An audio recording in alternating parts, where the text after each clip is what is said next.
तो अब हम फाइनली आ चुके हैं हमारे चैप्टर नंबर 21 पे, जिसका नाम है पत्र कैसे लिखें, पार्ट 21। और अब इसमें हम देखेंगे कि हम जो लेटर्स लिखते हैं या एप्लीकेशन लिखते हैं वो कैसे लिखते हैं। अब जो लेटर्स हैं उनको अनौपचारिक पत्र कहते हैं और जो एप्लीकेशंस हैं उनको औपचारिक पत्र कहते हैं। तो ये दोनों तरह के पत्र हम कैसे लिखें, इन सब चीज़ों के बारे में हम इस पार्ट में जानेंगे एकदम एग्जैक्टली कि ये पत्र क्या चीज़ है और किस तरीके से लिखा जाता है, कैसा उसका बेस होता है, कैसे स्टार्ट होता है, कैसे एंड करना चाहिए। और मतलब इसको पढ़ने के बाद आप एक्चुअली में बहुत अच्छे पत्र लिख पाओगे। एंड पत्र बहुत ज़रूरत पड़ता है, स्पेशली क्योंकि हम इंडिया में रहते हैं और हम हिंदी पढ़ते हैं, तो हमको हिंदी में लेटर लिखना आना चाहिए। And that in that case, क्योंकि यहाँ पे मोस्ट काम हिंदी में भी होते हैं। तो हाँ, जितना ज़्यादा अर्बनाइजेशन हो रहा है, इंग्लिश में बातें हो रही है, इंग्लिश में लेटर्स लिखे जाते हैं, लेकिन जो अलग अलग जगह है जहाँ पे हो सकता है कि हिंदी के पत्रों की भी ज़रूरत हो, या फिर आपको किसी अपने आसपास के लोगों जो हिंदी में जो फ़ील आती है, कह सकते हैं अगर लेटर्स लिखना है स्पेशली, तो वो नहीं हो पाता इंग्लिश में। इट साउंड्स वेरी लाइक, कह सकते हो कि बहुत ही ऐसा लगता है जैसे शो ऑफिंग टाइप।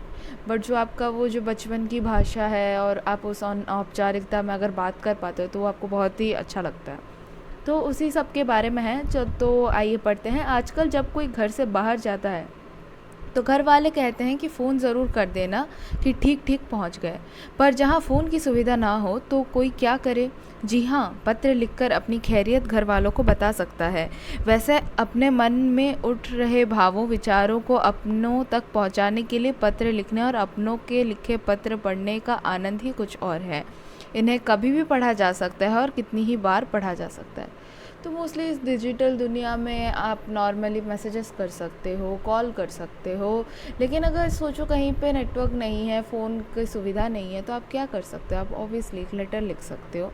और जो कि लेटर आपको पहुँचा दो, ये बहुत अब रेयर ही हो रहा है कि हम लेटर्स लिखते हैं। मोस्टली हम लोग सीधा सीधा टेक्स्ट कर देते हैं, सीधा सीधा बोल देते हैं। आजकल तो मतलब हर एक चीज़ ही फ़ोन पे हो जा रही है, जैसे ही नए नए ऐप्स आ रहे हैं। बट स्टिल एक तरीके से बताया गया एक औपचारिकता मेंटेन करने के लिए भी, जैसे किसी प्लेस में आपको एक रिटन लेटर लिख के देना पड़ता है, उस तरीके से। और अगर जैसे कि आपका कोई ऐसा पास वाला इंसान है जिसको आप बहुत ही ज़्यादा एक अगर एक आपके पास किसी का लिखा हुआ है, अब उसके हाथ से लिखा हुआ लेटर होना, तो वो बहुत ही एक स्पेशल चीज़ बन जाती है। पहले तो चलो ये बहुत कॉमन था कि लोग एक दूसरे को लेटर लिखते थे, बट अब ये चीज़ इतनी रेयर है कि लाइक अगर आपके पास किसी का लिखा हुआ लेटर है ना, तो वो आपके लिए बहुत कुछ बन जाता है। इट्स लाइक उनके दी हुई एक निशानी बन जाती है, क्योंकि रेयर चीज़ें ही सबसे ज़्यादा प्यारी होती हैं। तो इसीलिए ही ऐसे कहा गया कि हाँ, उस टाइप से अगर देखा जाए तो ऐसा तो मैसेजेस भी निकाल के देखा जा सकता है, सब कुछ किया जा सकता है, लेकिन एक जो पत्र है उसको, उसके अंदर जो अपनापन होता है वो शायद मतलब मैसेज और फ़ोन के कॉमननेस की वजह से उसमें नहीं होता है। तो आपने अपने जीवन में पत्र अवश्य लिखे होंगे। जब आप कहीं बाहर गए होंगे तो आपने दोस्तों को चिट्ठी लिखकर उन वहाँ के बारे में बताया होगा, अपने किसी रिश्तेदार को उसकी चिट्ठी का जवाब दिया होगा और अपने जन्मदिन पर बुलाने के लिए अपने दोस्तों को निमंत्रण पत्र भेजा होगा। या फिर कभी कभी बिजली पानी की शिकायत भी पत्र लिखकर करनी पड़ती होगी। हो सकता है कि आपने कभी आवश्यकता पड़ने पर राष्ट्रीय मुक्त विद्यालय शिक्षा संस्थान NIOS या ऐसे ही किसी एक संस्थान को पत्र व्यवहार किया होगा। आइए सीखें कि हमें अपनी व्यक्तिगत एवं अनौपचारिक बातों को किस प्रकार पत्र की सहायता से व्यक्त कर सकते हैं। तो यहाँ पे अलग अलग एग्जांपल्स दिए गए हैं कि पत्र कहाँ कहाँ यूज़ होते हैं, चाहे वो फॉर्मल हो, चाहे इनफॉर्मल, औपचारिक हो, चाहे अनौपचारिक। और इसमें देखा जाता है कि जो आप अपने कहीं पे कुछ काम है, कुछ करवाना है, तो आप एक औपचारिक पत्र लिख सकते हो, जैसे बिजली पानी की समस्या के वजह से लिखना हो, या फिर अपने आसपास के रिश्तेदार किसी को, मतलब कोई बड़ा है तो उनको लिखते हो तो एक तरह का डिफरेंट टोन होता है आपकी बात करने का। आप छोटे को पत्र लिखते हो तो आप उनसे बहुत ही फ्रेंडली होकर पत्र लिखते हो। तो और उसी तरीके से बताया गया कि अगर हो सकता है कभी कभी किसी की शादी हो या किसी की बर्थडे पार्टी हो, जैसे मुझे याद है मैं अपने बचपन में इनविटेशन कार्ड्स भेजती थी अपने दोस्तों को। दो तब मेरे घर पे प्रिंटर था तो मैं प्रिंट करके भेजती थी, लेकिन हाँ एक तरीके से लिख के एंड ऑल सब करके भेजती थी, वही कंप्यूटर पे लिख के एंड भेजती थी। तो कह सकते हैं कि उस तरीके से अगर कोई अपने हाथों से लिखना चाहे तो वो भी आप कर सकते हो। तो अपने अपना मन है, अपने अपने शौक़ है, अपनी अपनी इच्छा है और इसी तरीके से पत्र भेजा जाता है। आज भी पत्र भेजे जाते हैं, ऐसा नहीं है। जो लोग मतलब बहुत ज़्यादा ये अपने फीलिंग्स को एक अच्छे तरीके से रखना चाहते हैं या जिनको उसी से ही सहूलियत मिलती है, वो आज भी पत्र लिखते हैं। And specially for the proof purposes, मतलब जैसे डिजिटल मीडिया में प्रॉब्लम हो सकती है ना कि वो फ़ाइल कहीं गुम हो जाए, लेकिन इस तरीके से फ़ाइल ना गुम, मतलब पत्र एक मतलब हार्ड कॉपी रहती है, तो इसीलिए उसका ज़्यादा कह सकते हैं वो भी फ्रेजाइल होती है। मतलब वो भी मतलब हो सकता है पानी में भीग जाए या कहीं रह जाए, ऐसा कुछ हो सकता है। बट स्टिल एक पत्र को बहुत ही ज़्यादा इम्पॉर्टेंस दी जाती है, क्योंकि एक हार्ड कॉपी में लिखना उसको कोई फोर्ज नहीं कर सकता, उसको कोई कॉपी नहीं कर सकता, वो बहुत ही रियल होता है। तो इसी तरीके की बातें बताई गई है कि औपचारिक हो चाहे अनौपचारिक हो, पत्र लिख के हम बहुत सारी चीज़ें व्यक्त कर सकते हैं सामने वाले को। तो इसके बाद हम आ जाते हैं पत्र लेखन के प्रकार। आप जानते होंगे कि आप जिस तरह अपने दोस्त को पत्र लिखते हैं, अपने समन्वयक को ठीक उसी तरह नहीं लिखते। अपने दोस्त को आप प्रिय से संबोधित करते हैं तथा अपने कार्यक्रम समन्वयक के लिए महोदय शब्द का प्रयोग करते हैं। उसके अलावा दोस्त को पत्र लिखते समय आप उसके परिवार के लोगों का हालचाल पूछते हैं और अपने परिवार के लोगों के हालचाल के बारे में बताते हैं, लेकिन अपने समन्वयक को पत्र लिखते समय उनके परिवार के सदस्यों के बारे में नहीं पूछते और ना ही अपने परिवार का हालचाल बताते हैं। इसी तरह से अन्य बहुत सी बातें हैं हमें जहाँ अंतर करना होता है। आइए इस अंतर को समझने से पहले पत्रों के प्रकारों के बारे में जान लें। हम जितनी भी तरह के पत्र लिखते हैं उन्हें सुविधा के अनुसार दो वर्गों में रख सकते हैं, अनौपचारिक पत्र और औपचारिक पत्र। तो लिखा गया है कि अगर आप अपने किसी फ्रेंड को कुछ लिख रहे हो लेटर, वो बहुत ही डिफरेंट हो जाता है अगर आप किसी बड़े को लिख रहे हो या फिर किसी ऐसी जगह पे लिख रहे हो जो कि बहुत फॉर्मल है, बहुत ही औपचारिक है, और उनके लिए आप महोदय ऐसे शब्दों का यूज़ करते हो, लेकिन यहाँ पे अपने दोस्त के लिए आप प्रिय शब्द का यूज़ करते हो। और इसी तरह से आप मतलब बाकी आप सिर्फ काम बताते हो जब आप किसी महोदय को, यानी कि किसी एक ऑफिसर को अगर पत्र लिख रहे हो, लेकिन जब आप अपने दोस्त से मिलते हो तो आप उससे पर्सनल सवाल करते हो, उसको केवल प्रोफेशनल नहीं रखते हो, उसको पर्सनली भी उसको एक टच देते हो, पूछते हो आपके घर पे सब कैसे हैं, फिर ये बताते हो कि हाँ मेरे घर पे ये हो रहा है और हम भी ऐसे अच्छे हैं, माँ ने तुम्हें आशीर्वाद भेजा है, इस टाइप की चीज़ें। तो ये सारी जो पर्सनली रिलेटेड चीज़ें हैं ये हम औपचारिक पत्र में नहीं लिखते। तो इसी तरीके से ऐसे मतलब कुछ डिफरेंसेस हैं दोनों पत्रों में, तो इसीलिए उस हिसाब से दोनों पत्रों को दो वर्ग में बांटा गया है, 2 पार्ट्स बनाए गए हैं। एक पार्ट होता है औपचारिक और एक होता है अनौपचारिक। औपचारिक यानी कि फॉर्मल, अनौपचारिक यानी कि इनफॉर्मल। इनफॉर्मल वो जो हम अपने फ्रेंड्स रिलेटिव से अपने आसपास वालों को लिखते हैं, पर्सनल जो होते हैं, और औपचारिक पत्र वो होते हैं जो कि प्रोफेशनल होते हैं। उसके बाद आ जाता है अनौपचारिक पत्र यानी कि इनफॉर्मल लेटर, और ये हम अपने मित्रों को पत्र लिखते हैं, परिवार के सदस्यों को पत्र लिखते हैं तथा अपने किसी परिचित को पत्र लिखते हैं। इन लोगों के लिए लिखे गए पत्र अनौपचारिक होते हैं। अनौपचारिक शब्द का तात्पर्य है किसी प्रकार की अनौपचारिकता का ना होना, अर्थात कुछ कहने से के लिए हमें किसी प्रकार की अनुमति ना लेनी पड़े या कुछ कहने के लिए धन्यवाद जैसे आभार प्रदर्शन के शब्द ना कहने पड़े। इसका कारण ये है कि इस तरह के अनौपचारिक पत्रों में पत्र लिखने वाले और पत्र पाने वाले के बीच नज़दीकी और घनिष्ठ संबंध होता है। यह संबंध पारिवारिक हो सकता है, दोस्ती का हो सकता है या जान पहचान का भी हो सकता है। इस तरह के पत्रों को व्यक्तिगत पत्र भी कहते हैं। तो हमको इस चीज़ से पता चलता है कि जो भी इनफॉर्मल लेटर्स होते हैं ना, वो इनफॉर्मल इसलिए बोला जाता है कि उसमें फॉर्मेलिटी नहीं होती। वहाँ पे बहुत ज़्यादा आपको एक औपचारिक तरीके से नहीं बोलना होता है कि हाँ आप ठीक, तो मतलब आप बहुत आराम से पूछ सकते हो, आप जेन्युइनली उनसे उनके पर्सनल सवाल पूछ सकते हो, और वो कुछ काम करे इसके लिए जो नीचे धन्यवाद लिखा जाता है वो नहीं लिखना होता। एंड आपको वो फिर सब मतलब इतना ज़्यादा वो नहीं लिखना होता कि डेट, फिर कहाँ का जगह, मतलब जैसे कि हो ना टू द प्रिंसिपल करके जो श्रीमान प्रधान आचार्य जी, और उससे करके आप जैसे लिखते हो लेटर, छुट्टी अगर आपको मांगनी हो या कुछ हो, उतना सब नहीं करना पड़ता। आप बहुत ही प्यार से उनसे बात कर सकते हो और इसी तरीके से अपने पत्र को लिख सकते हो। और उसी तरीके से हमारा वो भी होता है ना कि हम किस किस को लिख सकते हैं, अपने दोस्त को लिख सकते हैं, अपने से बड़ों को लिख सकते हैं, किसी रिश्तेदार को लिख सकते हैं या किसी जान पहचान वाले को भी लिख सकते हैं। तो अनौपचारिक पत्रों को हम इस वृक्ष आरेख द्वारा समझ सकते हैं। तो यहाँ पे एक ट्री डायग्राम दिया गया है। तो इस ट्री बहुत ज़्यादा ही टंग ट्विस्टर वर्ड है। ट्री डायग्राम से यानी कि वृक्ष आरेख से हम समझ सकते हैं अनौपचारिक पत्र कैसे होते हैं। तो एक बड़ों को लिखा जाता है, एक बराबर वालों को लिखा जाता है, एक छोटों को लिखा जाता है। बड़ों में कौन कौन आ जाते हैं? पिताजी, माताजी, बड़े भाई, बड़ी बहन, दादाजी, दादी जी, चाचा जी, मामा जी इत्यादि इत्यादि, बहुत जन होते हैं बड़े। फिर अब बराबर वाले कौन हैं? मित्र हैं, सहपाठी हैं, कलीग्स हैं, परिचित जो भी, वो आ जाते हैं बराबर वालों में।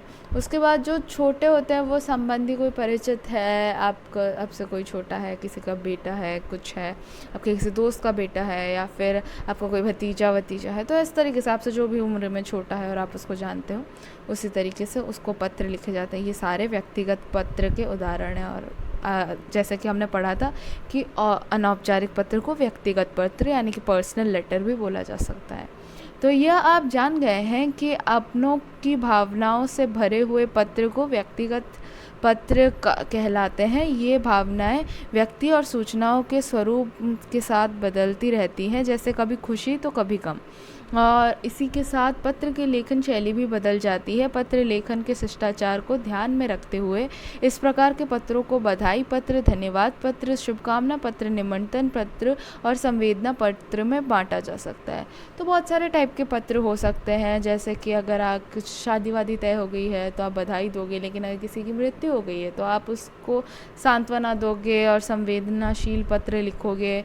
अगर आपको किसी को बुलाना है तो जैसे शादी है, ऐसा ज़रूरी नहीं है कि आप सबको बुलाते हो, कुछ लोगों को आप केवल सूचित करते हो कि इसकी शादी, मेरे बेटे की चलो शादी हो रही है, तो इसीलिए मैं आपको बस बताना चाहता हूँ कि हाँ ये हो गया और मैं चाहता था कि आपको एक शुभ समाचार दूँ। कुछ लोगों को आप जेन्युइनली पत्र इसलिए लिखते हो कि आप उनको बुलाना चाहते हो, निमंत्रण देना चाहते हो, तो वो भी हो सकता है। तो इसी तरीके से अलग अलग भावनाओं के भी पत्र हो सकते हैं। अगर ऐसा नहीं कि अगर इनफॉर्मल लेटर लिखना है तो उसमें वर्ड्स का कुछ ऐसे सिस्टम कुछ मतलब ऐसे स्टार्टिंग और एंड में हो सकते हैं, लेकिन मोस्टली अंदर का पार्ट बहुत ज़्यादा फीलिंग्स के ऊपर डिपेंड करता है एक इनफॉर्मल लेटर में। क्योंकि वहाँ पे आप पर्सनल हो सकते हो, वहाँ पे आप अपनी भावनाओं को रख सकते हो, क्योंकि आपको पता है सामने वाला आपकी भावनाओं की कदर करने में ज़्यादा युक्त होगा। तो औपचारिक पत्र आ जाता है इसके बाद, जब दो लोगों के बीच व्यक्तिगत संबंध नहीं होते, कोई निजी जान पहचान नहीं होती, तो ऐसे संबंधों को औपचारिक कहा जाता है। उदाहरण के लिए जब आप पुस्तक मंगवाने के लिए किसी पुस्तक विक्रेता को पत्र लिखते हैं, तब आप जानते हैं कि उस व्यक्ति के साथ आपके संबंध औपचारिक हैं।